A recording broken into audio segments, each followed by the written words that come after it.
Hello everyone, I'm Dr. Jake Jacobson. Welcome to part 2 of Mob Rule, Unmasking the Radical Left. Before I get into chapters 3 and 4 of my book, Mob Rule, I wanted to talk to you about a couple things that I forgot to mention last week.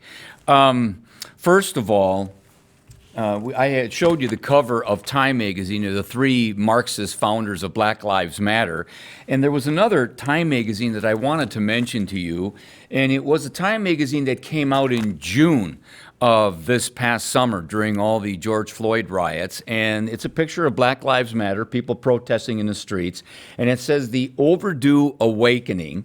And if you go inside of the actual magazine, you find a huge article that the whole Time magazine at this point deals with systemic racism, and it uses terms like implicit bias and white supremacy and systemic racism or institutionalized racism, and it's really an indictment upon white people in America that have, throughout our history been systemically racist towards black.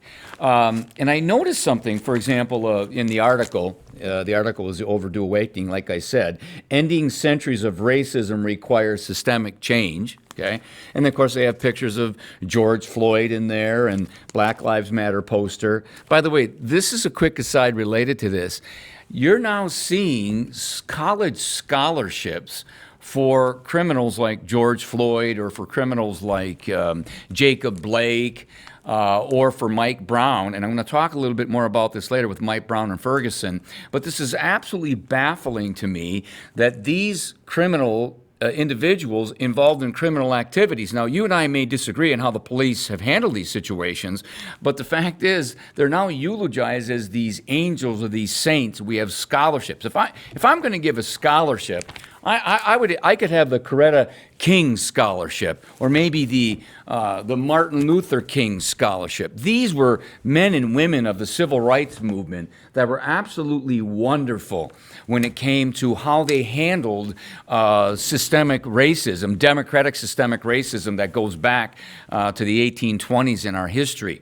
So I wanted to bring that article up to you because it's really dealing with wokeism, this left-wing term about how they're enlightened and woke and they know so much about how bad we are, et cetera, et cetera. And this Time magazine was just full of an indictment against white America. And in fact, I noticed that within the magazine were advertisements. Here's one by Procter & Gamble. I have to read this to you. It says, being white in America is not needing to state your life matters. And when your life matters, you have power. Now is the time to use it. Not being racist is not enough. Now is the time to be anti-racist. Read, listen, donate, plan, march, vote, speak out, step in, step up. Now you use your power is a choice. Start here. And then, of course, it's procterandgamble.com. And then you flip the back and it's American Family Insurance, your dreams matter, your life matters, you matter. I don't know if many Americans absolutely realize that literally the corporate world has become woke. The corporate world has become, enslaved really to the political correctness of American society today. And literally these corporations, which will demand all kinds of training and things related, these corporations are not only donating tens of thousands, hundreds of thousands, but millions and up to billions of dollars to Marxist organizations like Black Lives Matter. And that money in many cases is funneled into Black Lives Matter curriculum at schools, which are now disseminating into literally hundreds and thousands of our schools in America. This is a shame, and I just wanted to bring that up to you, that not only are schools being taken over, but also is the culture. Speaking of corporate America, my wife one day had gone by a little shop called Penzies. Penzies is here in Appleton. It's out of Wauwatosa, Wisconsin, and they'd given her a bag with a bunch of free spices. And I got to tell you something, when stuff is free, that's when I'm a socialist, right? And so she came home with these Penzies spices, a company, like I said, from Wauwatosa, but inside were propaganda cards. They look like they're out of a Monopoly game, and I read them. And inside, they were talking about how all the supporters and voters of Donald Trump were Nazis and how Nazism is permeating throughout America. This is one small example, going from Procter & Gamble and Time Magazine to Bank of America giving over $1 billion to Black Lives Matter, to small little companies that are becoming woke, and they're aligning themselves with these radical, hardcore organizations, and I think it's absolutely appalling that this is happening. Is there anything else now that I wanted to mention in relationship to that? Before we do go on to Chapter 3 and Chapter 4 of my book, I did want to mention a couple of things about what I call the two schools, the two primary schools in America. Just steal a line from Clint Eastwood, the great 1960s movie, The Good, the Bad, and the Ugly. I am really an American historian who teaches the good, the bad, and the ugly in American history. And what I mean by that is I spend a lot of time in my classrooms. No nation is perfect by any stretch of the imagination. No person is perfect. No nation is perfect. America is not a perfect nation, although America is a great nation. And here's my point in saying that. The school that I belong to, the good, the bad, and the ugly, is a school that I teach on slavery, democratic systemic slavery, by the way. If you study the Democratic Party platforms of the 1840s all the way up to the Civil War, you'll see where they wanted to, within the institution of American society, preserve slavery and advance slavery. And if you study the Republican Party's platform, you see where they wanted to stop slavery, the extension of it, or overall ending slavery. My point in bringing that up is that I do teach many of the negative or bad or ugly things in American history. Democratic systemic Jim Crow laws that came out after the Civil War. We're even up to the point when I was a young kid, watching the Green Bay Packers win all kinds of NFL titles, when blacks and whites could not get married in the South. You know, the famous Supreme Court decision, Loving versus the state of Virginia. That was democratic systemic racism that was destroyed when wise Democrats and Republicans joined together to pass the 64 Civil Rights Act, 65 Voting Rights Act, the Housing Act of 68, where we broke through righteous laws, a democratic systemic racism. So I bring that up to say that there is a lot of bad and ugly to be taught in American history. Sometimes I think to the points where my students are like, geez, Doc, can we hear some of the good? So, for example, today, I'm teaching on the Tuskegee Airmen, these great African-American airmen who fought against the Nazis, who helped destroy National Socialism and fascism during World War II. In fact, you may recall when, during the President Trump's State of the Union address he gave last January, he introduced a gentleman who was 100 years old, who had 130 sorties or flights, when he flew P-51s as a Tuskegee Airman, and President Trump had promoted him to Brigadier General. And it was absolutely, tears were coming out of my eyes when I saw this, and I'm standing up in my living room just clapping over this wonderful thing. Well, I was teaching that today to my students. This, to me, is the good and the glorious when it comes to men throughout our history that have given the utmost sacrifice. Now, many of these men came home alive, like my father did, but my dad gave 3 years of his life. He sacrificed 3 years of his life to fight the Imperial Japanese. No different than these men of the Tuskegee and the men of the 101st Airborne, or the 82nd Airborne. Many of them gave up their lives. And many of them, of course, as I had just said, gave up their time. And that's an important part to be able to stress the good in American history. When I look at the raising of the flag at Iwo Jima, that is the good and the glorious, where we were trying to destroy totalitarian imperial Japan, and we liberated the Philippines. We liberated those islands. We liberated Japan from the oppression of imperial Japanese, kamikaze mindset. Stop and think of it. What nation in history, being attacked, being told that we were evil, turns around and rebuilds up Japanese society, rebuilds up German society? That's an amazing, amazing legacy. And so my point in saying the good, the bad, and the ugly is nobody's denying the bad and the ugly in our history. But what I want you to recognize and realize is we have a lot to be proud of, a lot for us to be able to teach our students on what a great and glorious nation this is. Now, With that being said, there's actually another school out there that I call the bad and the ugly. And the bad and ugly school has been headed up by a gentleman by the name of Howard Zinn. Howard Zinn, by the way, has been dead about 10 years, but Zinn's teachings, Zinn's bad and ugly historical teachings are still with us. By the way, this just came to my mind, and I have to bring this up before I forget, so forgive me here a little bit. But a colleague of mine by the name of Larry Schweikert, and I didn't bring his book, but I wanted to show you. And I've had people say to me, Jake, when you're teaching about your book, why are you plugging somebody else's book? You know, I really don't care. This is a team effort we got going here. It's important for people to understand the greatness and the goodness of this country. So this is why I bring up Larry Schweikert. Yeah, I want you to buy Mob Rule. There's no doubt about it. I heard it's a fantastic book. It'll make a great Christmas present. But here's the point. Larry Schweikert, by the way, we went to college together at Arizona State back in the 70s.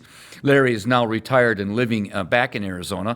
But Larry wrote a book to counter the bad and ugly narrative of Howard Zinn, probably the #1 selling history book in America. His book is called A Patriot's History of the United States of America.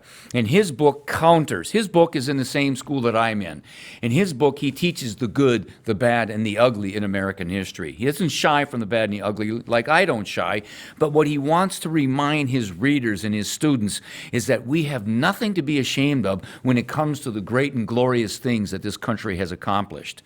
Now, Howard Zinn, a self-proclaimed Marxist communist, his book came out in 1980, became a #1 best-selling New York Times seller, and has sold literally millions and millions of copies. Please keep this in mind, because when I started teaching, well, I started in the late 70s, but when I came to Wisconsin in the latter part of the 80s, and I went to social studies conventions down in Madison, Wisconsin, my colleague warned me that you were going to be indoctrinated, influenced by a bunch of socialists and Marxists. And I'm like, you got to be kidding me. These are social studies convention? And sure enough, it was true. And they were pushing Howard Zinn's works. Howard Zinn, by the way, the historicity of the book is absolutely horrible, deplorable. There are no footnotes in the book. The research in here is really, really bad. And what he does is he paints a very ugly, bad narrative of how racist and horrible we are. Well, it's not a coincidence that being a Marxist, he was into critical theory, and I'll talk about a little bit about that later on, but critical theory is that you need to look at American society and criticize America through and through, and criticize it from a perspective that white man is bad man in America, and America is notorious for its racism in this country. So here's the point with Howard Zinn. This bad and ugly narrative has been taught now for well over 40 years. It started in the 60s, but it really kicked in the 80s. And those books were being used at the high school level and the college level, and now the students of those teachers throughout those years are in our streets, or they're in our corporate boardrooms. They're running HR departments in corporations. They're the head of Black Lives Matter, or they're a part of Antifa, or they're college professors lecturing our young people, our Zoomer generation, on how bad America is. And I'm here to tell you right now, they're the major reason we're having serious problems in this country. It is coming out of the university. It's coming out of our public schools. It is why, once again, I love organizations like FreedomProject so much, because they get that. It is why, by the way, homeschooling and online education like FreedomProject offers is exploding exponentially across this country, because we want an alternative. We don't hide from the bad and ugly, but we want to teach our young people the good and glorious of this country. So I can't bring up enough how important that is. You know, when they get into the culture, they're going to be in a little spice shop telling you that we're a bunch of Nazis or whatever. You need to be aware of what's going on. What starts in the classroom permeates all throughout our culture. Now, let's turn to chapter 2 of my book, Uncle Tom. Uncle Tom. got to ask ourselves the question. This interesting because if you know a lot of black conservatives, let me give you an example. Black conservatives like Ben Carson, who works for President Trump. Black conservatives like Sheriff David Clark. Black conservatives like Walter Williams, libertarian Walter Williams. It could be, black conservatives like one of the most brilliant minds in America, Thomas Sowell. Why is it that those black conservatives are called Uncle Toms? What's going on there? So what I want to do is actually, for a few moments, talk about the book, Uncle Tom's Cabin. You know, I just got done telling you about Howard Zinn's book, the influence of Howard Zinn's book, throughout our history, our recent history. Well, this book was the #1 selling book in the 1850s in America. It was written by a short little lady by the name of Harriet Beecher Stowe. In fact, when she met President Lincoln, Lincoln said, "There's the little lady that started the great big war." And what she did is she had created a novel based upon the life of an escaped slave by the name of Joshua Hanson.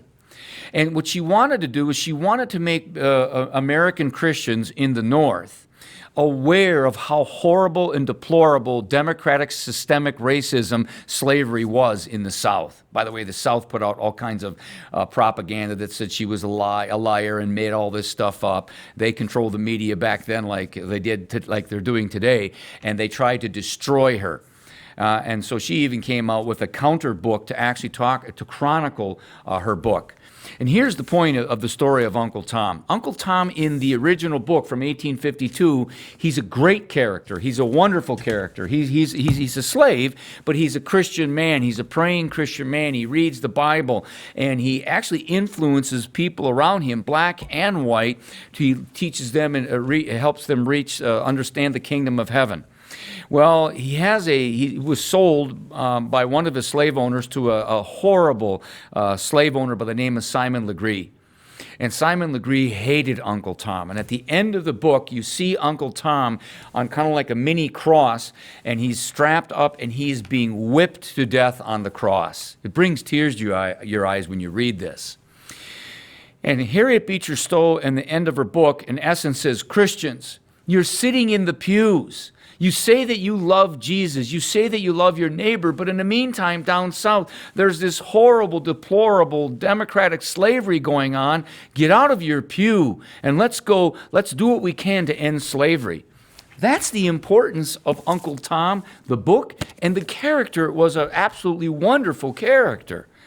Unfortunately, through different plays that were developing in the late 1800s and eventually into American Hollywood. Yes, there was racism going on in Hollywood and some of our Broadway plays and things related. They took the character of Uncle Tom and they made him a lackey. They made him a yes man.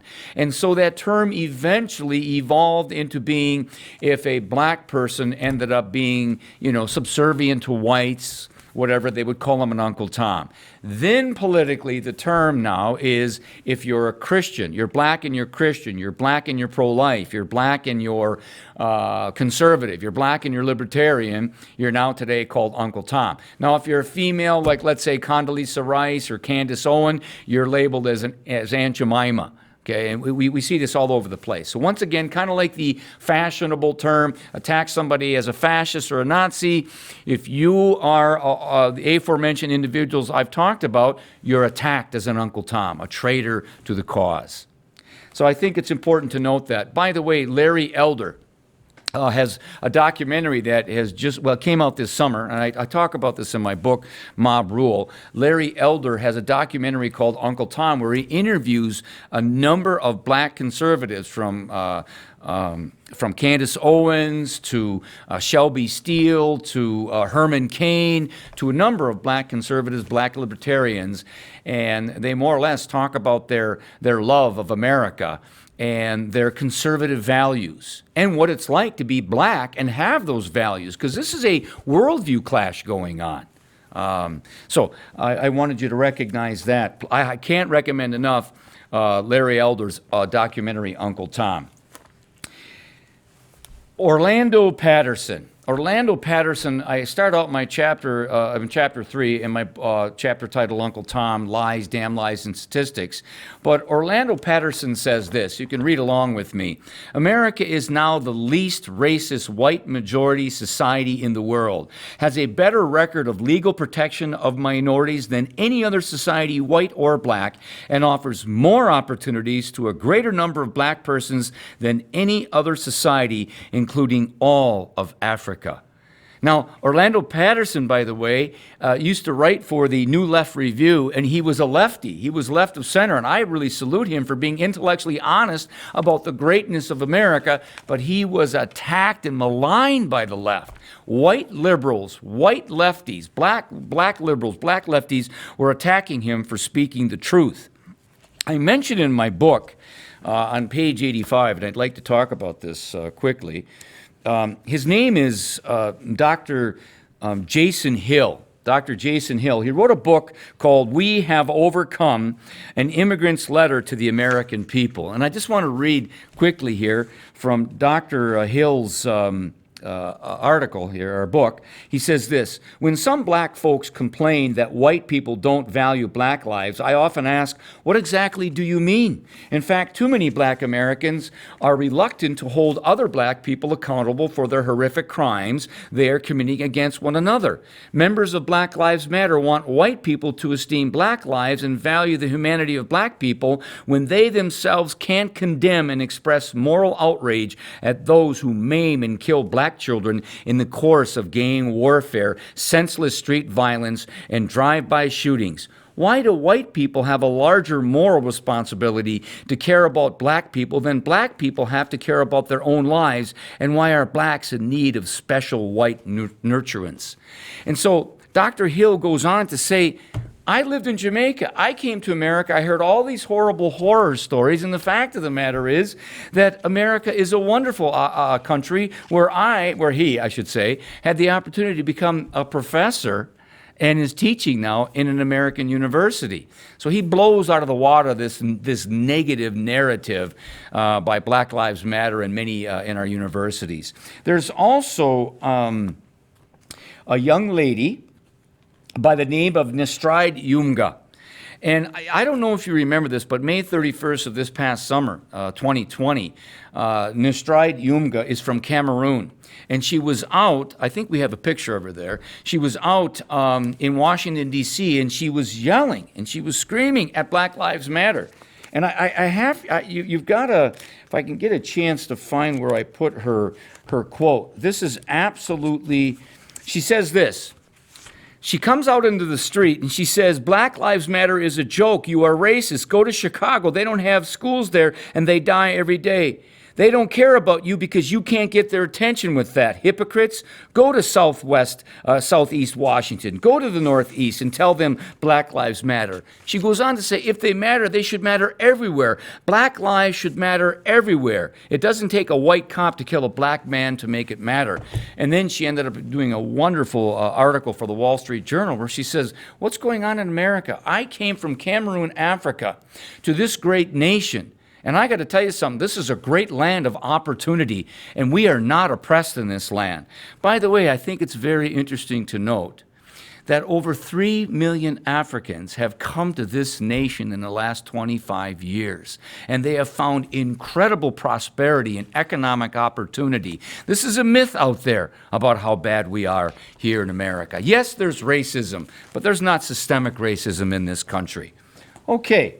Now, what I'd like to do is actually close up Uncle Tom chapter by saying there's a lot of stats in there. I know stats can be boring, but I quote the National Academy of Science saying there's no anti-black disparity. I use a lot of Larry Elder's works where Larry Elder is able to show how Black Lives Matter narrative is false, is lying. I talk in the book about a Harvard sociology professor by the name of Roland Fryer, one of the youngest black professors at Harvard University. And he did a study called An Empirical Analysis of Racial Differences in Police Use of Force. To quote him, there is no significant evidence of anti-black disparity in the likelihood of being fatally shot by police. And this is something, and of course, he was attacked by the leftists and Uncle Tom for daring to speak the truth. And by the way, the Black Lives Matter mantra of hands up, don't shoot, that is a lie. That's an ultimate lie. Even the Washington Post, the left-wing Washington Post, admits it was built on a lie. St. Louis County jury, when they investigated this, they had 30% of the people in the jury black to reflect the St. Louis County population. Remember, in 2014 at Ferguson, there was an APB out for a gentleman that had robbed a store, taken something out of a store. It was a tall black man by the name of Michael Brown, and the police officer, Wilson, called him over, and they ended up fighting. He wanted to fight against this policeman. Then he ran away, and in his partner, when he was interviewed by CNN News, and it figures CNN News would do this, his partner says, oh yeah, his hands were up, and he yelled, don't shoot. The St. Louis County investigation concluded that was not true. That was a lie. There was over 60 witnesses, ballistic evidence, forensics evidence that was showing that wasn't true. So just to make sure, the Department of Justice, headed by the black Attorney General, Eric Holder, who was headed by the black President of the United States, Barack Obama, with black FBI agents, they investigated what had happened in Ferguson, Missouri. And the bottom line is they concluded hands up, don't shoot was not true. It was a lie. And that Officer Wilson was right to do what he did in the midst of it, because this Mike Brown had turned around and he was coming after, and he looked like he was going to try to kill the officer. So my simple point is saying that we have a movement predicated and founded upon a lie. They had all these signs, hands up, don't shoot. Not true. And I cover this in details in my book, Mob Rule. Now, next chapter. Chapter 4 is called Socialism, Symbolism, and Statues. I go down to University of Wisconsin-Madison a number of times to speak on campus. And every time I go onto the campus, there's a statue there of Abraham Lincoln. And I'm kind of corny this way, but I'll go there and I'll go around it. And Abraham Lincoln is one of my favorite presidents. What an amazing, amazing president. And I talked to Abe by that statue, and I asked for inspiration. When you think of it, that man dedicated his life to the proposition that all men were created equal. He was a war president. The Democrats called him that black Republican. The Democrats killed him. They hated him. They despised him. They didn't even put him on the Southern Democratic ballot in the 1860 election. That man knew nothing but war. They started the war before he was even president of the United States. So when I speak, I like to go down by that statue. Well, the Black Student Union and the Black Inclusion Coalition, which has a brown and black fist that has as their logo, "We expect and we demand," they're calling for that statue to come down. Well, I bring that up because, as you know, what I call the George Floyd riots, that there were statues that were actually destroyed, taken down all throughout not only America, but around the world. They were attacking Winston Churchill statues, World War I, World War II statues. They were attacking Confederate statues, Robert E. Lee, Stonewall Jackson. And I can remember when this stuff was happening, when President Trump 3 years ago was talking, he says, you know, people can disagree about taking down the Confederate statues. Maybe they can vote in a particular area where there's a Confederate statue, and then the community votes to take it down. You put it in a museum, and you learn from that, from the history of Stonewall Jackson or Robert E. Lee. He said, but President Trump says, I'm warning you, this is a slippery slope, because they're going to come first for the Confederate statues, then they're going to come for George Washington and James Madison and Thomas Jefferson and the rest of our founding fathers. And sure enough, what did we see this summer? They have already, they knocked them over, and they spray painted 1619 on there, and I have a whole chapter on that, and I'll discuss that later on in another program.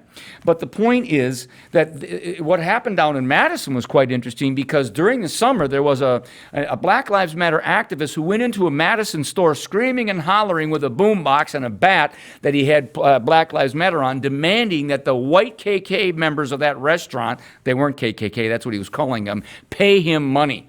And then it happened again the next day. The Madison police arrested him, and Black Lives Matter ended up going into the streets, police injustice, etc., which isn't true. He fought against the police.